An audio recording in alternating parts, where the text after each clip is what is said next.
Ndabashimiye inshuti bavandimwe mukomeje kudutera inkunga mukora subscribe, comment na share kugira ngo ibiganiro byacu bibagereho kandi bigere kuri benshi.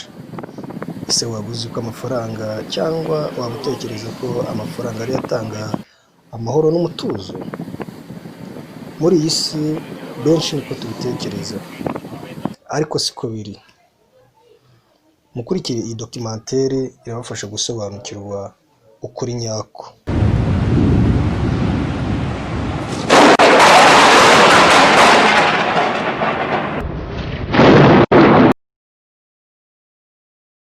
Nimwicare. Dushimiye abantu bose bemeye ubutumire bwacu bakaza kwifatanya natwe muri iri koraniro. Muri iki gihe abantu benshi bibwira ko babona ibyishimo nyakuri ari uko batunze ibintu byinshi.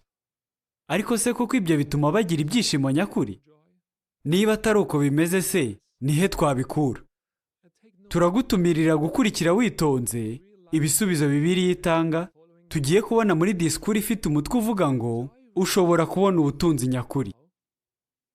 Turayigezwaho n'umuvandimwe Geoffrey Jackson, umwe mu bagize inteko nyobozi. Umuvandimwe Jackson, tuguhaye ikaze.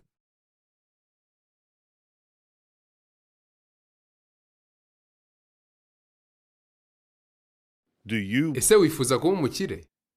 Abantu benshi bashobora gusubiza bati ndabyifuza rwose. Kuko abantu benshi batekereza ko kuba umukire bituma bagira ubuzima bwiza, bakishima kandi bakanyurwa. Ariko mureke mbabaze ikindi kibazo.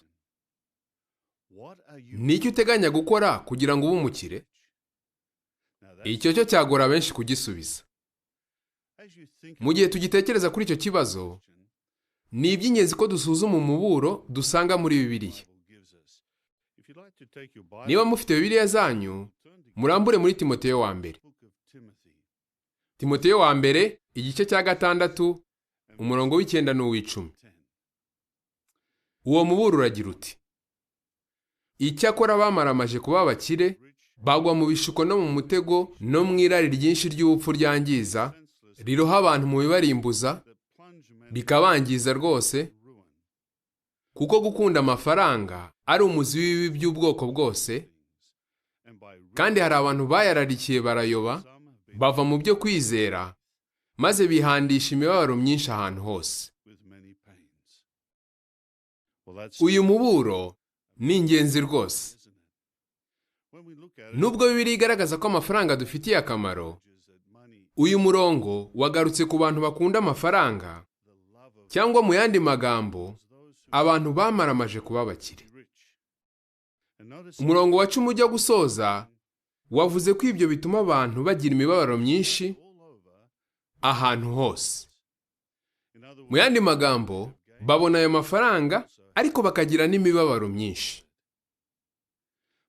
Ariko hari n'ikindi kintu gishobora guteza ibibazo abantu bakunda amafaranga.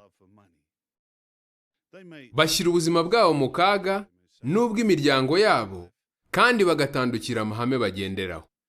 Ariko Bibiliya igaragaza ikindi kintu bagomba kwitondera. Turagisanga mu Migani igice cya 28. Murambure mu Migani igice cya 28, umurongo wa 20.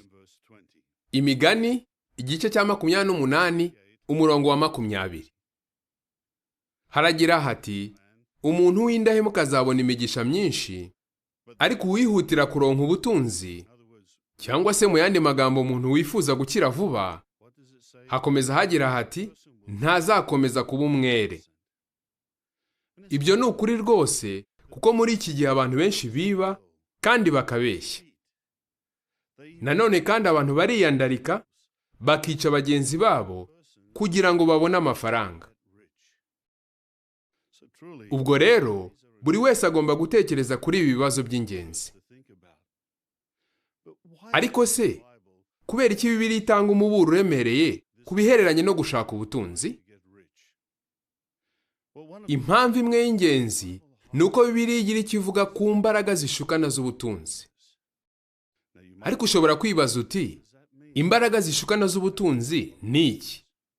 Dushobora kuzisobanura dukoresheje urugero rukurikira. Reka tuvuge ko ubyutse mu gicuku, ukumva hari umuyaga mwinshi, imvura iri kugwa ari nyinshi, noneho utangiye kugira ubwoba yuko waterwa n'umwuzure. Usanze umuriro wabuze, maze utangira gukabakaba iruhande rwawe ushakisha itoroshi. Maze umaze kuyibona, utangira kugira icyizere cy'uko ugiye kumenya neza ibyabaye, ariko wacana ukabona ntiyaka. Ugahita utekereza uti, nta mabuye nashyizemo. Uhise ushakisha mu kabati, ugize utya ubuguye ku mabuye. Maze uhise uyashyira mu itoroshi ufite icyizere cyinshi, ariko nanone byanga kwaka. Amabuye ntakora, ashobora kuba afite ikibazo. Ngizi imbaraga zishukana. Uba wiringiye ikintu, ariko ntikigire icyo kikumarira. Mu buryo nk'ubwo, amafaranga nayo ashobora kugira imbaraga zishukana. Ushobora kwibwira uti, ndayafite, azangoboka. Ariko se bigenda bite iyo ugeze mu bibazo?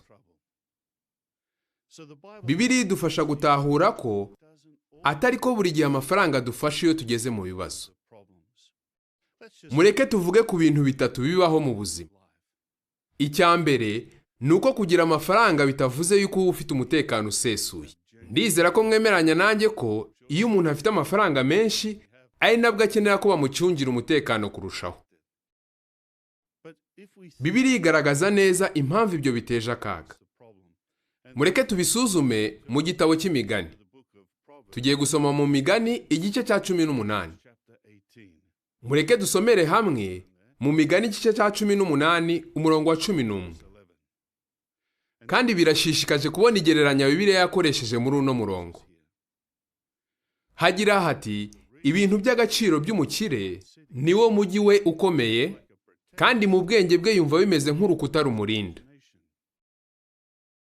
Ibi biradufasha kumva aho ikibazo kiri. Ngaho tekereza ku rugero rukurikira. Umuntu agenda yishyura amafaranga menshi buri kwezi, ayishyura sosiyete ishinzwe umutekano kugira ngo imucungire umutekano we n'umuryango we. Maze akaryama agasinzira kuko aba yizeye umutekano. Ariko se byagenda bite asanze ya sosiyete ari baringa, nta bashinzwe umutekano igira, akaba amafaranga yishyura ari ay'ubusa? Abashinzwe umutekano burya babaga bari mu bwenge bwe gusa. Hari ikindi kintu Bibiliya ivuga, nizera ntashidikanya ko namwe mwemera, kikaba kiri muri cya gitabo twasuzumaga cy'imigani. Ni mu migani igice cya 23 umurongo wa 4 n'uwa 5. Hatangira haduhuye umuburo ukurikira. Ntukirushe ushaka ubutunzi, kandi ntukishingikirize ku buhanga bwawe. Ariko noneho itondera aha, mbese wigeze uburabukwa? Aha baravuga ubutunzi cyangwa amafaranga, kandi nta buriho. Dore bwitera amababa nk'ayakagoma, maze bukaguruka bwerekeza y'ikirere. Ibintu nk'ibi bishobora kuba byarakubayeho. Bashobora kuba baraguhembye, maze nawe ukavuga uti, uba amafaranga ndayafite. Ariko mu kanya nk'ako guhumbya, akaba arashize. Mu minsi ishize twiboneye uburyo amafaranga ashobora guta agaciro mu kanya gato cyane. Ndetse n'ibintu by'agaciro, urugero nka esanse na zahabu, nabyo bishobora guta agaciro. Ibi bitumye nibuka ibintu byambayeho mu myaka ishize, igihe umuntu yampaga iyi note. Narayirebye, maze mbona yanditseho amagambo agira ati, ufite iyi note yemerewe guhabwa miliyari 20 z'amadolari. Wow! Birasa naho nari mbaye umuherwe. Ariko muzi ko byagenze?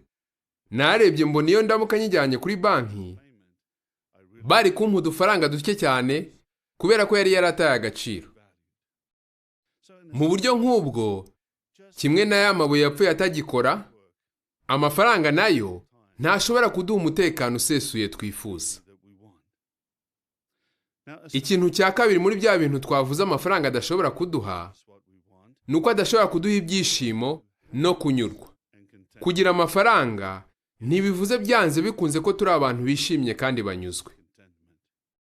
Birashoboka ko waba warumvisha inkuru z'abantu basa naho bagize icyo bageraho. Bamwe baba ari ibyamamare kandi bafite amafaranga menshi. Ariko iyo bagize icyo bababaza, akenshi usanga basubiza yuko bumva bigunze kandi bakumva nta gaciro bafite. Bihuje n'ibyo Bibiliya ivuga.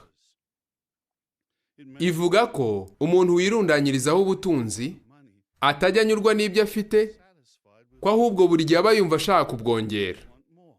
Ibyo si ukuri se? Ushobora kuba warumvisha inkuru z'abantu batunze miliyari z'amadolari, ariko bakaba bagikomeje gushaka amafaranga menshi cyane, kandi n'ayo bafite bakaba badashobora kuyakoresha ngo bayamare, nubwo bamara imyaka ibarirwa mu magana. Bibiliya ivuga ko inshuro nyinshi umukire atajya agoheka ahangayikiye ubutunzi bwe. Ikintu dusigaje gusuzuma muri bya bindi bitatu twavuze, kandi kikaba kirusha agaciro ibindi bibiri tumaze gusuzuma, ni uko amafaranga ataduhesha umugisha uturuka kuri Yehova. Icyo kintu kirashishikaje. Kubera iki? Mureke turebe icyo umwami wacu Yesu Kristo yavuze, tukaba turi bugisange mu gitabo cya Matayo. Turamburire hamwe muri Matayo igice cya 6, tugiye gusoma umurongo wa 24. Aya ni amagambo Yesu yavuze mu kibwiriza cye cyo ku musozi. Zirikana ibyo Yesu yavuze biri hano muri Matayo igice cya 6, umurongo wa 24.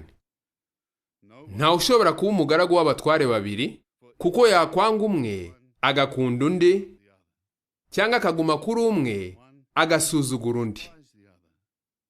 Ntimushobora kuba abagaragu b'Imana n'ab'ubutunzi. Ibyo Yesu yavuze birumvikana.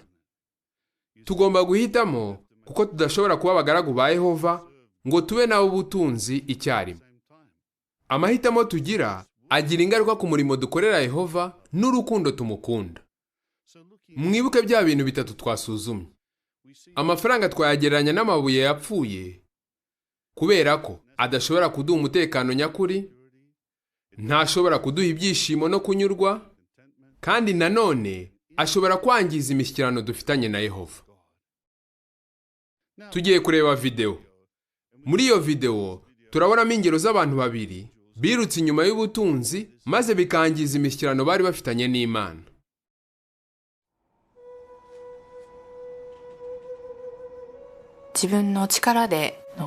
Nibwiraga ko mfite amafaranga yo kugura ibyo nshaka byose byari gutuma ngira ibyishimo.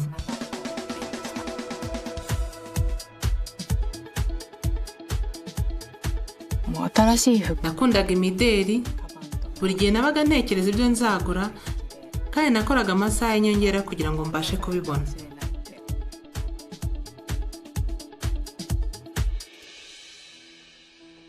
Narakoraga nkageza mu gicuku ku buryo nataga ntinze, kandi akenshi naryamaga ntinze.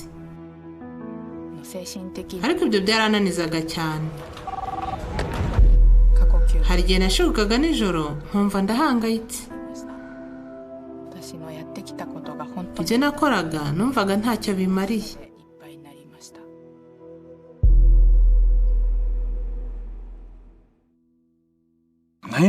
Intego yanjye ari ukugura ikintu cyose nifuzaga.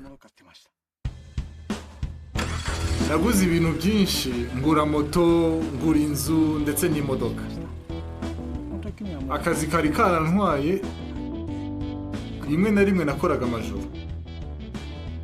Najyaga ku materaniro, ariko yarangira nkahita ntaha. Nta muntu n'umwe nabaga nitayeho, yewe n'umugore wanjye. Aho nabaga ndi hose nivugiraga iby'akazi. Umugore wanjye sinamwitagaho. Nakundaga kumutombokera, bigatuma mu rugo hahora intonganya. Umuryango wacu wari ugeze aharindimuka. Ntitwari twishimye. Twahoraga tunaniwe, urebye iwacu hahoraga ibibazo. Wabonaga ibintu byose nta garuriro.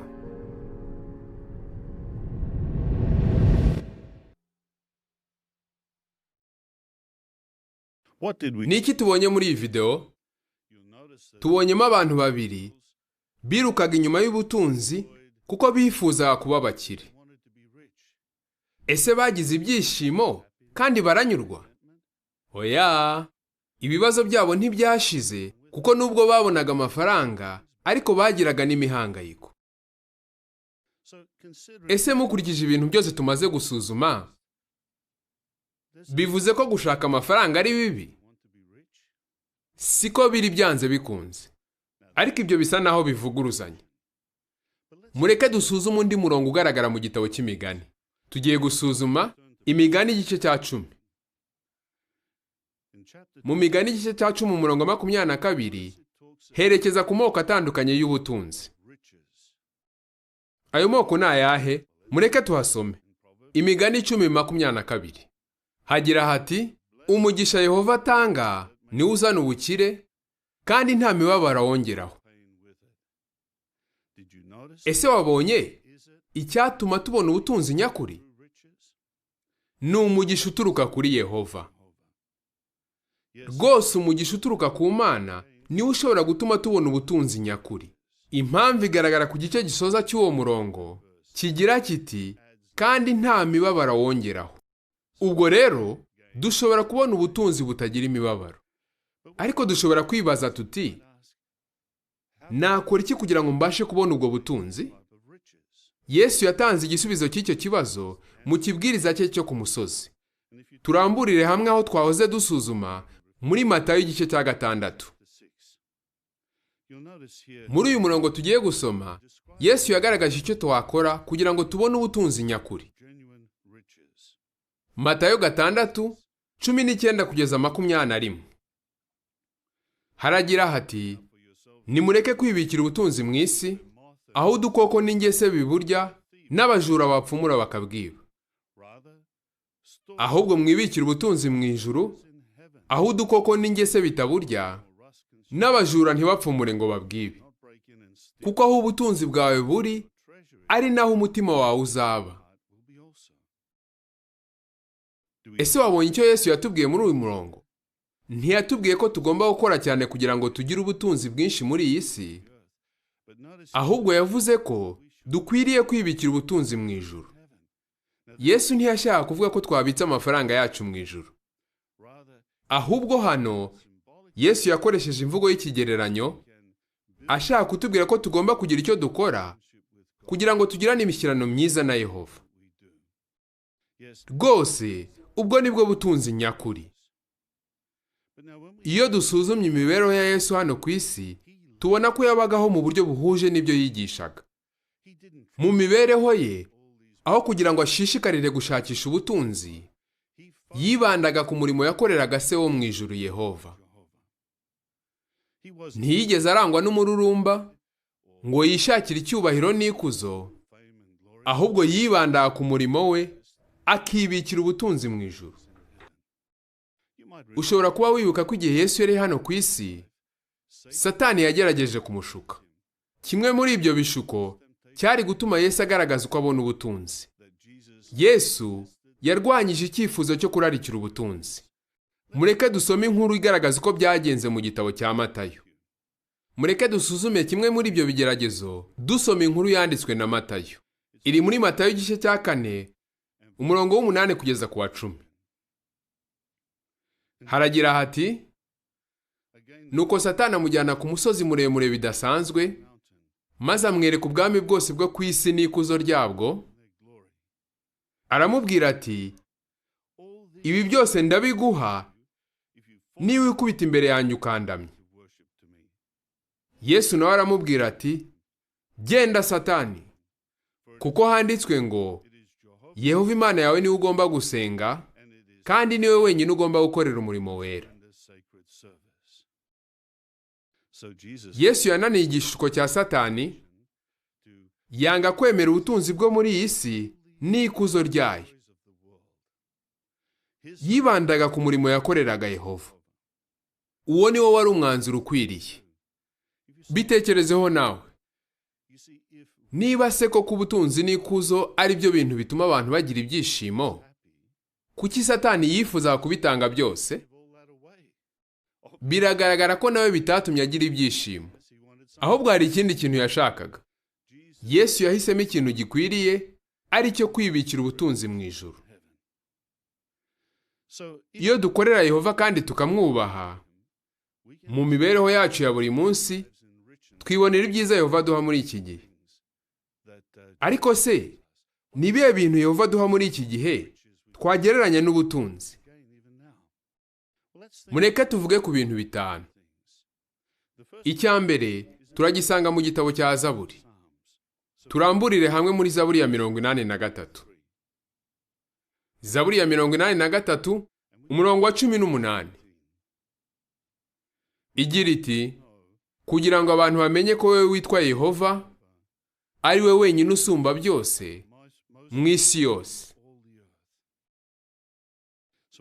None se ubutunzi bwa mbere dufite ni ubuhe? Ni ukuba tuzi Imana. Abantu benshi baterwa ishema no kumenya abantu b'ibyamamare, ariko tekereza gato ku migisha dukesha kuba tuzi umuremyi w'ijuru n'isi. Iyo twize ibimwerekeyeho tukamumenya neza, nibwo butunzi nyakuri. Ikindi nanone, duhinduka abagaragu ba Yehova.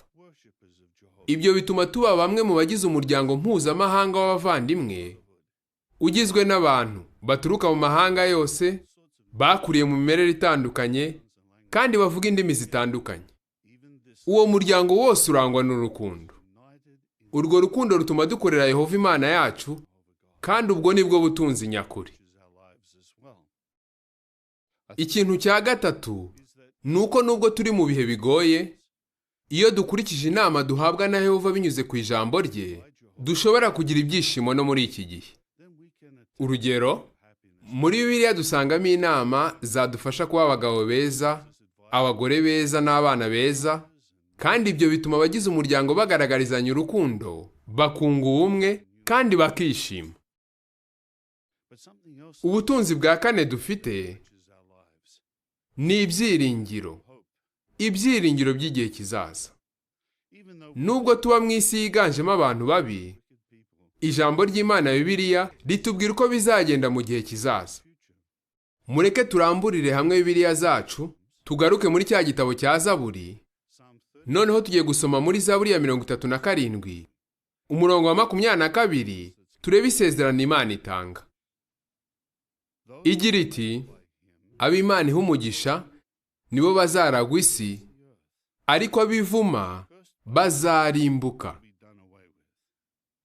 Bibiliya idusezeranya ko mu gihe kizaza ku isi hazabaho ihinduka rikomeye. Abakunda Imana nibo bazasigara ku isi. Mbega ibyiringiro bishimishije!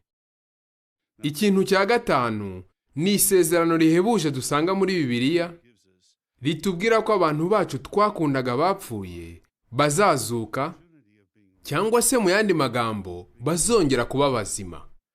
Mureke dusuzume isezerano Yesu yatanze rigaragara muri Yohana igice cya 5. Turamburire hamwe muri Yohana igice cya 5, umurongo wa 28 no 29. Iri ni ryo sezerano Yesu yatanze. Ntimutangazwe n'ibyo, kuko igihe kigiye kugera, maze abari mu mva bose bakumva ijwi rye, bakavamo. Abakozi byiza bakazukira guhabwa ubuzima, naho abakozi bibi bakazukira gucirwa urubanza. Mbega ibyiringiro bihebuje! Twiringiye ko mu gihe kiri imbere ibintu bizahinduka hano ku isi, kandi abapfuye bakongera kuba bazima, maze bagatura muri paradiso. Ubwo ni ubutunzi dushobora kwishimira muri iki gihe. Mureke tugaruke kuri ba bantu babiri twabonye muri video. Aho kugira ngo bakomeze kwiruka ku butunzi bwo muri ino si, ni iki bahinduye mu mibereho yabo cyatumye babona ubutunzi nyakuri? Mureke turebe video.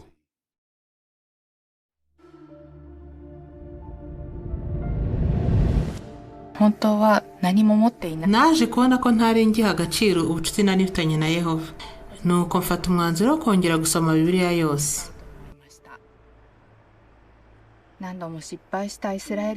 Nakozwe ku mutima nuko Yehova yagiye afasha Abisirayeli nubwo bamuhemukiraga.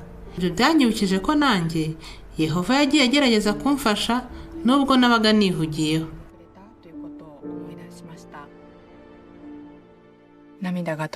Byankoze ku mutima ndarira. Nahise niyemeza kumukorera ubuzima bwanjye bwose.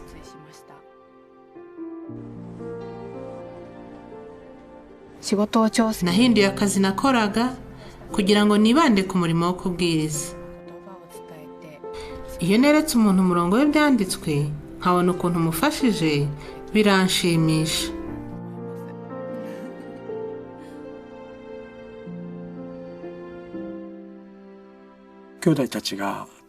nabonye abavandimwe mu itorero ryacu bakina umupira n'umuhungu wari uherutse gupfusha se. Bamaranaga nawe igihe kugira ngo bamuhumurize.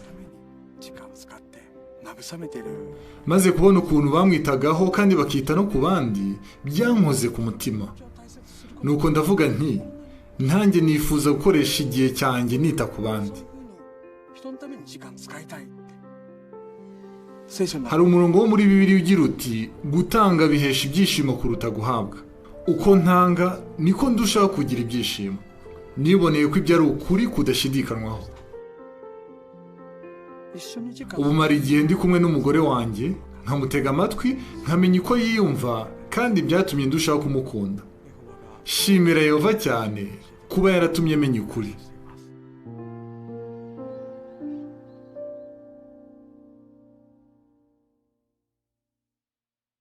Abantu bagaragara muri iyi video bakoze iki kugira ngo babone ubutunzi nyakuri?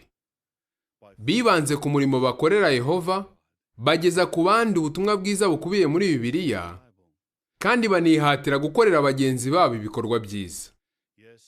Nibyo rwose, niba natwe twari dutangiye kujya twiruka inyuma y'ubutunzi, dukwiriye kubigana maze tukagira ibyo duhindura. Ariko si igihe kiri imbere kiduhishiye iki? Ni ubuhe butunzi nyakuri tuzabona mu gihe kizaza nidukomeza kugirana na Yehova imishyikirano myiza? Nimureke dusuzume ubuhanuzi bushishikaje dusanga mu gitabo cy'ibyahishuwe. Nimurambure Bibiliya zanyu dusome mu byahishuwe igice cya 21. Tugiye gusuzuma ibivugwa guhera ku murongo wa 3 kugeza ku wa 5. Mu gihe turadusoma iyi mirongo, ufata akanya maze ugerageze kwiyumvisha ukuntu isi izaba ari nziza igihe Yehova azaba yayihinduye paradiso. Ibyahishuwe 21:3 kugeza 5 haragira hati: nuko numva ijwi riturutse kuri ya ntebe y'ubwami rirangurura rigira riti, dore ihema ry'Imana riri kumwe n'abantu, izaturana nabo kandi nabo bazaba abantu bayo. Imana ubwayo izabana nabo, izahanagura amarira yose ku maso yabo, kandi urupfu ntiruzabaho ukundi, kandi kuboroga cyangwa gutaka cyangwa kubabara ntibizabaho ukundi. Ibya kera byavuyeho. Nuko uwicaye kuri ya ntebe y'ubwami aravuga ati, dore ibintu byose ndabigira bishya. Arongera aravuga ati, andika, kuko aya magambo ari ayo kwizerwa n'ay'ukuri. Aya masezerano arashishikaje rwose. Mu yandi magambo, iyi si igiye kuzahinduka paradiso. Twabonye ko hano handitse ko nta marira, nta kuboroga, nta no gutaka. Nanone hongeyeho ko muri icyo gihe nta mubabaro uzabaho. Iyo rwose ni imigisha ituruka kuri Yehova. Ariko se muri icyo gihe abantu bazaba babayeho bate? Murambure Bibiliya zanyu maze dusome umurongo tugiye gusorezaho, ugaragara muri Yesaya igice cya 65. Tugiye gutangira dusoma umurongo wa 17. Uyu murongo utangira uvuga ku ijuru rishya n'isi nshya Yehova ateganya kuzarema. Ariko noneho reba ibivugwa mu gice gisoza cy'uwo murongo. Ugira uti, ibya kera ntibizibuka ukundi kandi ntibizatekerezwa. Iyo ni imigisha ihebuje amafaranga adashobora kugura. Mu yandi magambo, uko ibibazo twaba twarahuye nabyo muri iyi si bishobora kuba bingana kose, uko twaba twarababaye kose, mu gihe kiri imbere tuzabyibagirwa, ntituzongera kubabara. Mbega isezerano rihebuje twahawe na Data wo mu ijuru Yehova. Noneho mureke dusome guhera ku murongo wa 21 kugeza kwa 23, turebe icyo abantu bazaba bakora muri icyo gihe. Bazubaka amazu bayabemo, kandi bazatera inzabibu barya imbuto zazo. Ntibazubaka amazu ngo abandi bayabemo, kandi ntibazahinga ngo biribwe n'abandi, kuko abantu banjye bazarama iminsi myinshi nk'ibiti, kandi abo natoranyije bazungukirwa mu buryo bwuzuye n'imirimo y'amaboko yabo. Ntibazaruhira ubusa, kandi ntibazabyara abana bo kubona amakuba, kuko ari urubyaro rw'abahawe umugisha na Yehova, bo n'abazabakomokaho. Icyo gihe kizaba gishimishije rwose. Iyo migisha ishobora gutuma ubona ubutunzi nyakuri. Twese dukwiriye kwiyemeza gukora iki? Ntidukwiriye gukomeza kwiruka inyuma y'ubutunzi butiringirwa, kuko ubwo butunzi buzana n'imibabaro. Ahubwo dukomeze gukora uko dushoboye kugira ngo tugirane na Yehova imishyikirano myiza, kuko nitubigenza gutyo aribwo tuzabona ubutunzi nyakuri buzira umubabaro. Urakoze cyane muvandimwe Jackson, kuko udufashije kubona ubutunzi bwatuma tubona ibyishimo nyakuri. Hirya no hino ku isi, abantu babarirwa muri za miliyoni bari kwibonera ibyishimo biterwa no kwiga ijambo ry'Imana. Niba nawe ushaka kwiga Bibiliya ku gihe n'ahantu bikunogeye, usabwe kubimenyesha umwe mu bahamya ba Yehova. Ushobora no gusura urubuga rwacu, maze ukuzuza fomu isabirwaho kwiga Bibiliya. Tuzishimira kuguhuza n'umwe mu bahamya ba Yehova, maze agufashe kongera ubumenyi ufite kuri Bibiliya no ku mwanditsi wayo ari we Yehova Imana.